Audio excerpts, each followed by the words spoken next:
مع انه سر علمي مش عشوائي خالص.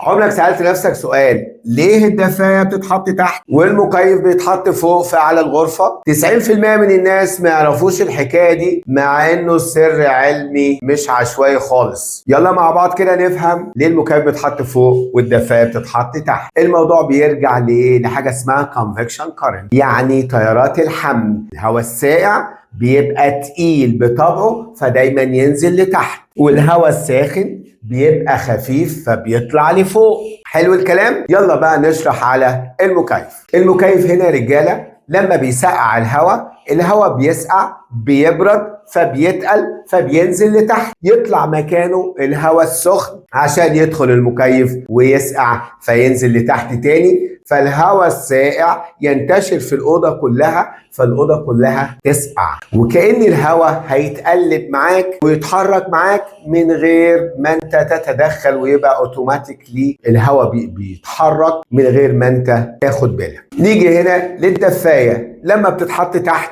بتسخن الهواء، واحنا عارفين ان الهواء لما بيسخن بيبقى خفيف فبيطلع لفوق فينزل مكانه الهواء الساقع علشان يدخل جوه الدفاية فيسخن فيطلع لفوق فينزل مكانه الهواء الساقع، وهكذا الغرفة كلها تسخن وينتشر فيها الهواء الساخن اوتوماتيكلي من غير اي تدخل منك. سؤال ذكي هنا، لو واحد ناصح وقال لي بدل ما نطلع فوق واركب المكيف فوق يا عم ما احطه تحت، ايه اللي هيحصل؟ لما يسقع الهواء والهواء يبقى بارد هيفضل تحت يخلي رجليك متلجة لكن باقي الغرفة لسه سخن. فعشان كده غلط كبير قوي انك تحط المكيف تحت، علشان هيسقع الجزئية اللي تحت ومش هيعمل حاجة في الغرفة. لو انت المعلومة دي عجبتك اديني لايك، ولو في عندك سؤال علمي عايز تستفسر عنه اكتب لي في الكومنتات وانا اعمل لك فيديو ليه اشرح لك السر العلمي اللي فيه.